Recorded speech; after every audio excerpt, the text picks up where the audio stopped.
ஓம் சாந்தி. மே 5, 2025 காலை முரளி பாப்தாதா மதுபன். சாராம்சம். இனிய குழந்தைகளே, எப்பொழுதும் சங்கமயுகத்து பிராமணர்களாக இருக்கின்ற போதையை கொண்டிருங்கள். அனைவராலும் அழைக்கப்படுகின்ற பாபா இப்பொழுது எங்கள் நேர் முன்னிலையில் அமர்ந்திருக்கின்றார் என்பது எங்களுக்கு தெரியும். கேள்வி: புத்தியில் மிக சரியான யோகத்தை கொண்டிருக்கும் குழந்தைகள் தொடர்ச்சியாக கொண்டுள்ள காட்சிகள் யாவை? பதில்: புதிய சத்தியயுக ராஜ்யத்தில் இருக்கின்ற விஷயங்களின் காட்சிகள் கிடைக்கும். நீங்கள் எவ்வாறு பாடசாலையில் கற்று பின்னர் எவ்வாறு ஆட்சி செய்வீர்கள். நீங்கள் மேலும் நெருங்கி வரும் பொழுது தொடர்ந்தும் அவ்விஷயங்களின் காட்சிகளை பெறுவீர்கள். எவ்வாறாயினும் புத்தியில் மிக சரியான யோகத்தை கொண்டிருப்பவர்களும் தமது அமைதி தாமத்தையும் சந்தோஷ தாமத்தையும் நினைவு செய்பவர்களும் வியாபாரத்தில் ஈடுபட்டுள்ள பொழுதும் ஒரேயொரு தந்தையை மாத்திரம் நினைவு செய்கின்றவர்களும் மாத்திரமே இக்காட்சிகள் அனைத்தையும் பெறுவார்கள். பாடல். ஓம் நமச்சிவாய. ஓம் சாந்தி. பக்தி மார்க்கத்தில் இடம்பெறுகின்ற சத் சங்கங்களுக்கு நீங்கள் அனைவரும் சென்றிருப்பீர்கள். அங்கே ஆஹா குரு என்று கூறுங்கள் அல்லது ராமநாமத்தை உச்சரிக்குமாறே உங்களுக்கு கூறப்பட்டிருக்கும். இங்கே எதனையும் உச்சரிக்குமாறு குழந்தைகளுக்கு கூற வேண்டிய தேவையில்லை. ஒருமுறை உங்களுக்கு கூறப்பட்டால் அதனை மீண்டும் மீண்டும் கூற வேண்டியதில்லை. ஒரேயொரு தந்தையே உள்ளார். அவர் ஒரு விஷயத்தை மாத்திரமே கூறுகின்றார். அவர் என்ன கூறுகின்றார்? அவர் கூறுகின்றார், குழந்தைகளே, சதா என்னை மாத்திரம் நினைவு செய்யுங்கள். முதலில் நீங்கள் கற்க வேண்டும். அதன் பின்னர் இங்கே வந்து அமருங்கள். நீங்கள் யாருடைய குழந்தைகளோ அந்த தந்தையையே நீங்கள் நினைவு செய்ய வேண்டும். அந்த ஒரேயொருவர் மாத்திரமே ஆத்மாக்களாகிய எங்கள் அனைவரதும் தந்தை என்பதை பிரம்மாவின் மூலம் நீங்கள் இப்பொழுது அறிந்துள்ளீர்கள். உலகிலுள்ள வேறு எவருக்கும் இது தெரியாது. நீங்கள் அந்த தந்தையின் குழந்தைகள் என்பதை நீங்கள் அனைவரும் புரிந்து கொண்டிருக்கின்றீர்கள். அனைவரும் அவரை தந்தையான கடவுள் என்று அழைக்கின்றார்கள். தந்தை கூறுகின்றார், நான் உங்களுக்கு கற்பிப்பதற்காக இப்பொழுது இந்த சாதாரண சரீரத்தில் பிரவேசித்துள்ளேன். பாபா இவரின் சரீரத்திலே பிரவேசித்துள்ளார் என்பதையும் நாங்கள் அவருக்கு உரியவர்கள் என்பதையும் நீங்கள் இப்பொழுது அறிவீர்கள். பாபாவே வந்து எங்களுக்கு தூய்மை அற்றவரிலிருந்து தூய்மையானவர் ஆகுவதற்கான வழியை காட்டுபவர். இது உங்கள் புத்தியில் நாள் முழுவதும் இருக்கின்றது. உண்மையில் அனைவரும் சிவபாபாவின் குழந்தைகளே. ஆனால் நீங்கள் மாத்திரம் இதனை புரிந்து கொள்கின்றீர்கள். வேறெவரும் இதனை புரிந்து கொள்வதில்லை. நீங்கள் ஆத்மாக்கள் என்பதை குழந்தைகளாகிய நீங்கள் புரிந்து கொண்டிருக்கின்றீர்கள். தந்தை உங்களுக்கு ஒரு கட்டளை பிறப்பித்துள்ளார். என்னை நினைவு செய்யுங்கள். நான் உங்களின் எல்லையற்ற தந்தை. அனைவரும் கதறி அழுகின்றார்கள், ஓ தூய்மையாக்குபவரே வாருங்கள். நாங்கள் தூய்மை அற்றவர்கள் ஆகியுள்ளோம். இவ்வாறு கூறுவது சரீரங்கள் அல்ல. ஆத்மாக்களே சரீரங்களின் ஊடாக பேசுகின்றார்கள். ஆத்மாக்களே 84 பிறவிகளை எடுக்கின்றனர். நீங்கள் நடிகர்கள் என்பதை உங்கள் புத்தியில் வைத்திருங்கள். பாபா இப்பொழுது உங்களை திரிகால தரிசிகள் ஆக்கியுள்ளார். அவர் உங்களுக்கு ஆரம்பம், மத்தி, இறுதியின் ஞானத்தை கொடுத்துள்ளார். அனைவரும் தந்தையை அழைக்கின்றார்கள். இப்பொழுதும் மக்கள் அவரை வருமாறு அழைப்பதுடன் தொடர்ந்தும் அவரை வருமாறு அழைப்பார்கள். சங்கமயுக பிராமணர்களாகிய நீங்களோ பாபா வந்துவிட்டார் என்று கூறுகின்றீர்கள். உங்களுக்கு இந்த சங்கம யுகத்தை பற்றி தெரியும். இந்த யுகம் மங்களகரமான யுகம் என்று நினைவு கூறப்பட்டுள்ளது. இந்த மங்களகரமான யுகம் கலியுகத்தின் இறுதிக்கும் சத்திய யுகத்தின் ஆரம்பத்திற்கும் மத்தியில் உள்ளது. உண்மையான மனிதர்கள் சத்திய யுகத்தில் உள்ளார்கள். பொய்யான மனிதர்கள் கலியுகத்தில் உள்ளார்கள். சத்திய யுகத்தில் வாழ்ந்தவர்களின் விக்கிரகங்கள் உள்ளன. அவ்விக்கிரகங்களே அனைத்திலும் பழமையானவை. அவற்றை விட பழமையான உருவங்கள் எவையும் இல்லை. மக்கள் பயனற்ற விக்கிரகங்கள் பலவற்றை உருவாக்குகின்றார்கள். வாழ்ந்து சென்றவர்கள் யார் என்பதை நீங்கள் அறிவீர்கள். பல கரங்களுடன் அம்பாளினதும் காளியினதும் விக்கிரகங்கள் உருவாக்கப்பட்டுள்ளன. அத்தனை கரங்களுடன் ஒருவர் இருக்க முடியாது. அம்பாளிற்கு 2 கரங்கள் மாத்திரமே உள்ளன.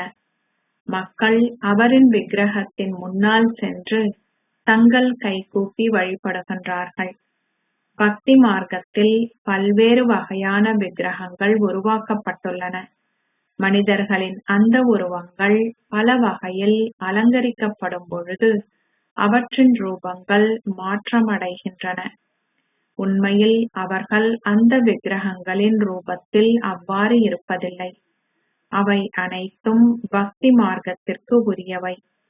இங்கே மக்கள் மாற்றுத்திறனாளிகள் ஆகுகின்றார்கள். சத்திய யுகத்தில் அது நடைபெறுவதில்லை. சத்திய யுகத்தையும் அங்கே ஆதி சனாதன தேவி தேவதா தர்மம் எவ்வாறிருந்தது என்பதையும் நீங்கள் புரிந்து கொள்கின்றீர்கள். இங்கே அனைவரது ஆடையும் எவ்வாறு வித்தியாசமாக உள்ளதென பாருங்கள். பல வகையானவை உள்ளன. அங்கே அரசரும் அரசியும் எவ்வாறோ அவ்வாறே பிரஜைகளும் இருக்கின்றார்கள். நீங்கள் அண்மித்து வரும்பொழுது உங்கள் ராஜ்யத்தின் ஆடைகள் போன்றவற்றின் காட்சிகள் உங்களுக்கு தொடர்ந்தும் கிடைக்கும். நீங்கள் எவ்வகையான பாடசாலையில் கற்கின்றீர்கள் என்பதையும் நீங்கள் செய்கின்ற பல்வேறு செயல்களையும் பார்ப்பீர்கள். எனினும் புத்தியின் யோகம் நன்றாக இருப்பவர்களே அவை அனைத்தையும் பார்ப்பார்கள். அவர்கள் தமது அமைதி தாமத்தையும் சந்தோஷ தாமத்தையும் நினைவு செய்கிறார்கள். நீங்கள் இப்பொழுதும் உங்கள் வியாபாரம் போன்றவற்றை கவனிக்க வேண்டும். பக்தி மார்க்கத்தில் மக்கள் வியாபாரம் போன்றவற்றில் ஈடுபடுகின்றார்கள். அவர்களிடம் ஞானம் சிறிதளவேனும் இல்லை. அவை அனைத்தும் பக்தியாகும். அது பக்தியின் ஞானம் என்று அழைக்கப்படுகின்றது. நீங்கள் எவ்வாறு உலக அதிபதிகள் ஆக முடியும் என்ற இந்த ஞானத்தை அவர்களால் கொடுக்க முடியாது. இப்பொழுது இங்கே நீங்கள் எதிர்காலத்தில் உலக அதிபதிகள் ஆகுவதற்காக கற்கின்றீர்கள். இந்த கல்வி புதிய உலகிற்கான, அதாவது அமரத்துவ உலகிற்கான கல்வியாகும் என்பதை நீங்கள் அறிவீர்கள். சங்கரர் அமரத்துவ கதையை பார்வதிக்கு அமர்நாத்தில் கூறவில்லை. அவர்கள் சிவனையும் சங்கரரையும் இணைத்து விட்டார்கள். தந்தை இப்பொழுது குழந்தைகளாகிய உங்களுக்கு விளங்கப்படுத்துகின்றார். இவரும் அதனை செவிமடுக்கின்றார். தந்தையை தவிர வேறு எவரால் உலகத்தின் ஆரம்பம், மத்தி, இறுதியின் ரகசியங்களை விளங்கப்படுத்த முடியும்? இவர் ஒரு சாதுவோ புனிதரோ அல்ல. நீங்கள் ஓர் இல்லறத்தில் வாழ்வதைப் போன்று இவரும் அவ்வாறானவரே. இவர் ஒரு குடும்பத்தினர் அணிகின்ற ஆடைகள் போன்றவற்றையே அணிகின்றார். எந்த ஒரு குடும்பத்திலும் தாய், தந்தை, குழந்தைகள் இருப்பதைப் போன்று இங்கும் வேறு எந்த வித்தியாசமும் இல்லை. தந்தை குழந்தைகளிடம் வருவதுடன் இந்த ரதத்திலும் இருக்கின்றார். இவரே பாக்ய ரதம் என்று நினைவு கூறப்பட்டுள்ளார். சில வேளைகளில் அவர் கடவுள் ஒரு காளை மாட்டை ஓட்டுவதைப் போன்றும் காட்டுகின்றார்கள். மக்கள் இதனை தவறாக புரிந்து கொண்டுள்ளார்கள். ஒரு காளை மாடு எவ்வாறு ஆலயத்தில் இருக்க முடியும்?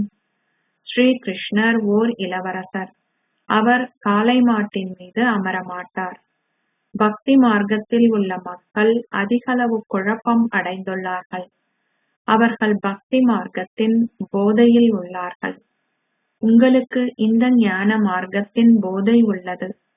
பாபா சங்கம யுகத்தில் உங்களுக்கு கற்பிக்கின்றார் என்று நீங்கள் கூறுகின்றீர்கள். நீங்கள் இவ்வுலகில் இருந்தாலும் நீங்கள் சங்கமயுகத்து பிராமணர்கள் என்பதை உங்கள் புத்தி புரிந்து கொள்கின்றது. ஏனைய மனிதர்கள் அனைவரும் கலியுகத்தில் உள்ளார்கள்.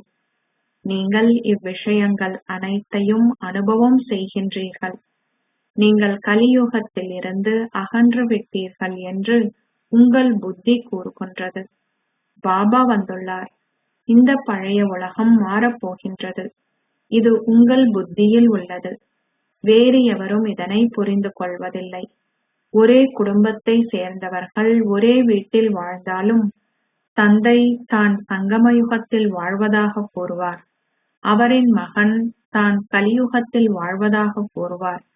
அது ஓர் அற்புதமாகும். இக்கல்வி முடிவடையும் பொழுது விநாசம் இடம்பெறும் என்பது குழந்தைகளாகிய உங்களுக்கு தெரியும். விநாசம் இடம்பெறுவது அவசியமாகும். உங்கள் மத்தியிலும் சிலரே இதை புரிந்து கொண்டிருக்கின்றீர்கள். இவ்வுலகம் அழியப் போகின்றது என்பதை நீங்கள் அனைவருமே புரிந்து கொண்டிருந்தால் நீங்கள் அனைவருமே புதிய உலகிற்காக தயார் ஆகுவதில் மும்முரமாகிவிடுவீர்கள். இன்னமும் சிறிது காலமே உள்ளதால் இப்பொழுது பாபாவிற்கு உரியவர் ஆகுவோம் என நீங்கள் உங்கள் பயண பொதிகளை தயார் ஆக்குவீர்கள். நீங்கள் பட்டினி கிடக்க நேர்ந்தாலும் பாபாவே முதலில் பட்டினி கிடப்பார். பின்னரே குழந்தைகள் பட்டினி கிடப்பார்கள். இது பாபாவின் பண்டாரா, சமையலறை. நீங்கள் சிவபாபாவின் பண்டாராவில் இருந்தே உண்கின்றீர்கள். பிராமணர்களால் சமைக்கப்படுவதால் இவ்வுணவு பிரம்ம போஜனம் என்று அழைக்கப்படுகின்றது. தூய பிராமணர்கள் நினைவில் இருந்து இவ்வுணவை தயாரிக்கின்றார்கள். பிராமணர்களை தவிர வேறெவராலும் சிவபாபாவின் நினைவில் இருக்க முடியாது.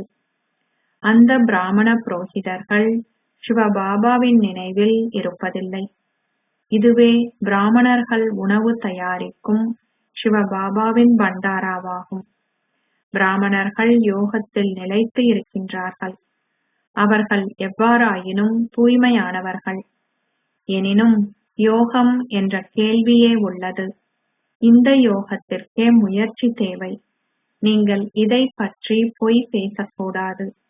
நான் முழுமையான யோகத்தில் இருக்கின்றேன் என்றோ அல்லது 80% நேரம் நான் யோகத்தில் இருக்கின்றேன் என்றோ எவராலுமே கூற முடியாது. இவ்வாறாக எவராலும் கூற முடியாது. உங்களுக்கு இந்த ஞானமும் தேவை.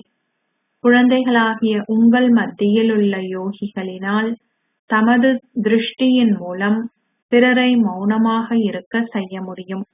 இதுவும் ஒரு சக்தியாகும். அந்த நேரத்தில் அங்கு முற்றிலும் மயான அமைதி நிலவும். நீங்கள் சரீரமற்றவர்கள் ஆகி தந்தையின் நினைவில் நிலைத்திருக்கும் பொழுது அதுவே உண்மையான நினைவாகும். இதனை நீங்கள் மீண்டும் மீண்டும் பயிற்சி செய்ய வேண்டும். இங்கே நினைவில் அமரும் பொழுது இதனை பயிற்சி செய்ய நீங்கள் தூண்டப்படுகின்றீர்கள். எவ்வாறாயினும் அனைவரும் நினைவு செய்வதில்லை. அவர்களின் புத்திகள் பல்வேறு இடங்களில் அலைந்து திரிகின்றன. அது இழப்பை ஏற்படுத்துகின்றது. அபியாசத்தை கற்பிக்கும் ஆசிரியர் என்று தம்மை கருதுபவர்களே கதியில் அமர்த்தப்பட வேண்டும். அனைவரின் முன்னிலையிலும் அவர்கள் தந்தையின் நினைவில் அமர்ந்திருக்க வேண்டும். அவர்களின் புத்தியின் யோகம் வேறு எங்கும் செல்லக்கூடாது. அப்பொழுது அங்கு மயான அமைதி நிலவும். அதன் பின்னர் நீங்கள் சரீரமற்றவர்கள் ஆகி தந்தையின் நினைவில் நிலைத்திருப்பீர்கள். இதுவே உண்மையான நினைவு செய்தல் ஆகும். சந்நியாசிகளும் மௌனமாக அமர்கின்றார்கள். அவர்கள் யாரை நினைவு செய்கின்றார்கள்? அது உண்மையான நினைவு அல்ல. அவர்களால் எவருக்கும் நன்மை செய்ய முடியாது. அவர்களால் உலகை அமைதி அடைய செய்ய முடியாது. அவர்களுக்கு தந்தையை கூட தெரியாது. அவர்கள் பிரம்ம தத்துவத்தை கடவுள் என்று கருதுகின்றார்கள். ஆனால் அது உண்மையல்ல. இப்பொழுது உங்களுக்கு ஸ்ரீமத் கொடுக்கப்படுகின்றது. என்னை மாத்திரமே நினைவு செய்யுங்கள். நீங்கள் 84 பிறவிகள் எடுக்கின்றீர்கள் என்பதை புரிந்து கொள்கின்றீர்கள். படிப்படியாக நீங்கள் ஒவ்வொரு பிறவியை எடுக்கும் பொழுதும் சந்திரனின் கலைகள் குறைவடைவதைப் போல் உங்கள் ஸ்வர்க்க கலைகளும் குறைவடைகின்றன. நீங்கள் அதனை பார்க்கும் பொழுது இன்னமும் எவரும் முழுமை அடையவில்லை என்பதை நீங்கள் உணர்வீர்கள். நீங்கள் மேலும் முன்னேறி செல்லும் பொழுது காட்சிகளை பெறுவீர்கள். ஆத்மாக்கள் சின்னஞ்சிறியவர்கள். எனினும் ஆத்மாவின் காட்சியை பெறுதல் சாத்தியமே. இல்லாவிடின் ஒருவரை விட இன்னொருவருக்கு அதிகளவு ஒளி உள்ளது என்று குழந்தைகளால் எவ்வாறு கூற முடியும்? அவர்கள் ஆத்மாக்களை தெய்வீக காட்சிகளினூடாக காண்கின்றார்கள். அவை அனைத்தும் நாடகத்தில் நிச்சயிக்கப்பட்டுள்ளன. எனது கரங்களில் எதுவும் இல்லை. நாடகமே என்னை அனைத்தையும் செய்ய தூண்டுகின்றது. நடக்கின்ற அனைத்தும் நாடகத்திற்கு ஏற்பவே நடக்கின்றது. போக் படைத்தல் போன்றனவும் நாடகத்தில் நிச்சயிக்கப்பட்டுள்ளது. ஒவ்வொரு செயலும் வினாடிக்கு வினாடி நடக்கின்றது. நீங்கள் எவ்வாறு தூய்மை ஆகலாம் என்பதை தந்தை இப்பொழுது உங்களுக்கு கற்பிக்கின்றார். நீங்கள் தந்தையை நினைவு செய்ய வேண்டும். ஆத்மாக்களாகிய நீங்கள் மிகவும் சின்னஞ்சிறியவர்கள். நீங்கள் தூய்மை அற்றவர்களாகி இப்பொழுது மீண்டும் ஒருமுறை தூய்மையாக உள்ளீர்கள். இது அற்புதமானதொரு விஷயம். இயற்கையின் அற்புதம் பற்றி பேசப்பட்டுள்ளது. நீங்கள் தந்தையிடமிருந்து இயற்கையின் அற்புதங்கள் அனைத்தையும் பற்றி செவிமடுக்கின்றீர்கள். ஆத்மாக்களும் பரமாத்மாவுமே அனைத்தையும் விட அதி அற்புதமான விஷயங்கள். வேறு எவருக்கும் இதனை பற்றி தெரியாது. ரிஷிகள் முனிகள் போன்ற எவருக்கும் இது தெரியாது.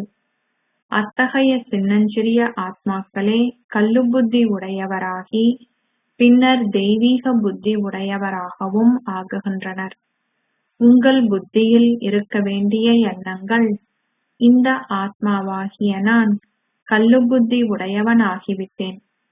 நான் இப்பொழுது மீண்டும் ஒருமுறை தந்தையை நினைவு செய்து தெய்வீக புத்தி உடையவன் ஆகுகின்றேன். இந்த பௌதீக உலகில் லௌகீக தந்தையரும் பின்னர் ஆசிரியர்களும் குருமார்களும் உள்ளனர். அந்த ஒரேயொரு புள்ளியே தந்தையும் ஆசிரியரும் குருவும் ஆவார். நீங்கள் சக்கரம் முழுவதும் சரீரதாரிகளையே நினைவு செய்துள்ளீர்கள். தந்தை இப்பொழுது கூறுகின்றார், என்னை மாத்திரமே நினைவு செய்யுங்கள். அவர் உங்கள் புத்திகளை ஆழமானதாகவும் சூட்சுமமானதாகவும் ஆக்குகின்றார். உலக அதிபதி ஆகுதல் சிறியதொரு விஷயமல்ல. லக்ஷ்மியும் நாராயணனும் எவ்வாறு உலக அதிபதிகள் ஆகினார்கள் என்பதை பற்றி எவரும் சிந்திப்பதில்லை.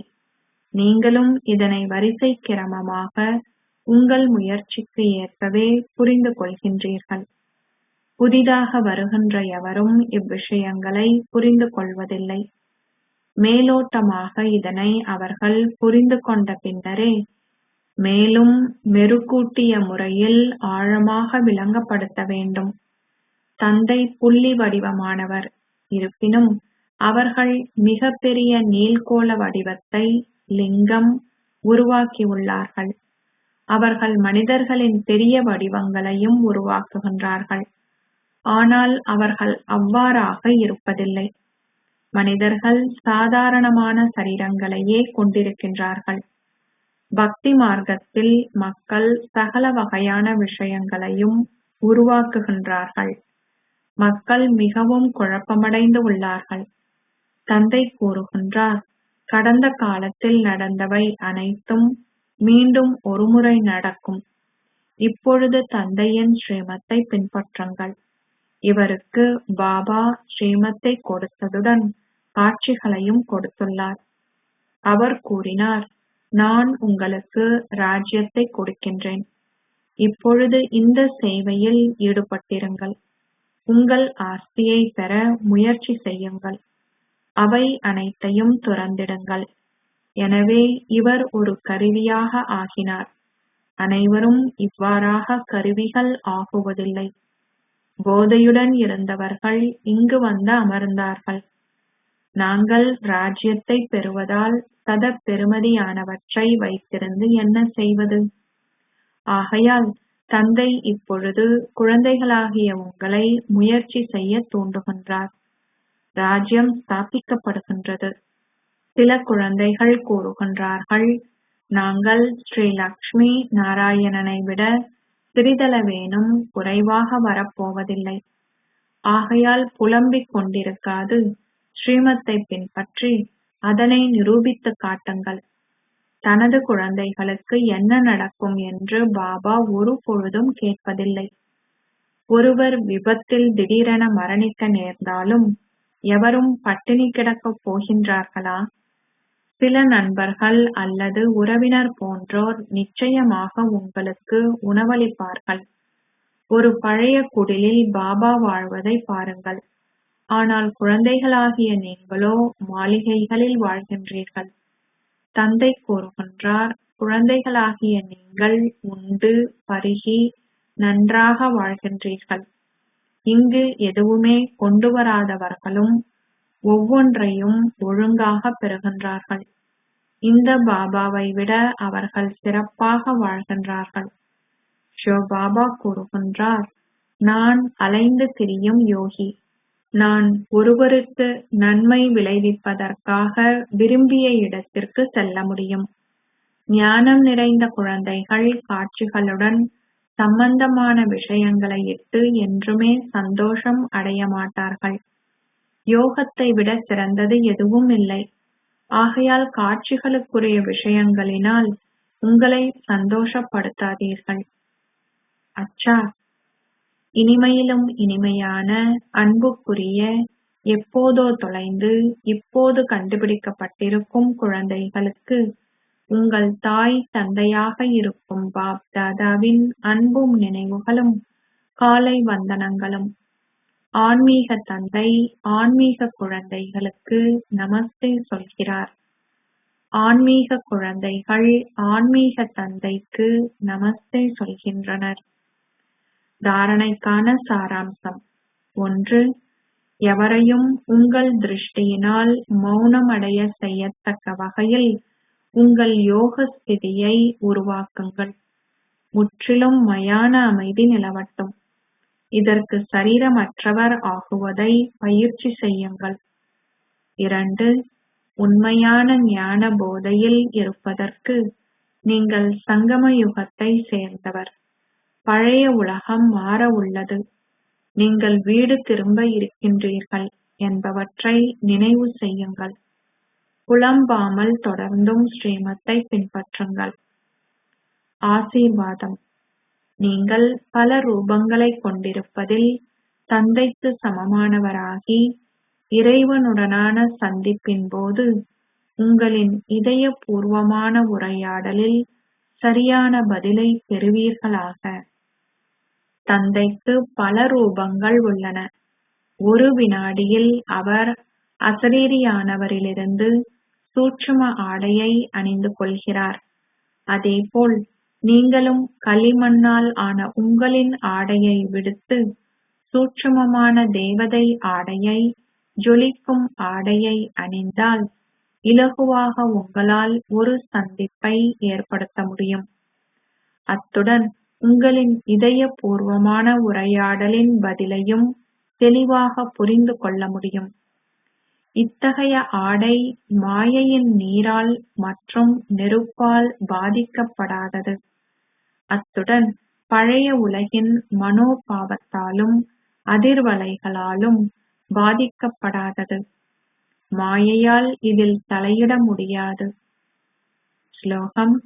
திட சங்கற்பம் அசாத்தியத்தையும் சாத்தியம் ஆக்குகிறது. அவ்யக்த சமிக்கை. ஆன்மீக ராஜரீகம் மற்றும் தூய்மையின் ஆளுமையை கடைபிடியுங்கள். ஒரு பிரம்மா குமார் பிரம்மா குமாரி என்பவர் சதா தூய்மையின் ஆளுமையையும் ராஜரீகத்தையும் பேணுபவர் ஆவார். இந்த தூய்மை என்ற ஆளுமை உலகிலுள்ள ஆத்மாக்களை தன்னை நோக்கி கவருகிறது.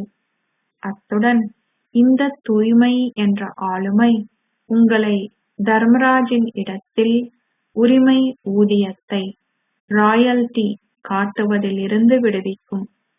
இந்த ராஜரீகத்தின் அடிப்படையில் உங்களால் எதிர்கால அரச குடும்பத்திற்குள் வர முடியும். எப்படி பௌதீக ஆளுமை உங்களை சரீர உணர்விற்குள் எடுத்து செல்கிறதோ அவ்வாறே தூய்மையின் ஆளுமையும் உங்களை ஆத்ம உணர்வு உடையவராக்கி தந்தைக்கு உங்களை நெருக்கமாக எடுத்து செல்கிறது. ஓம் சாந்தி.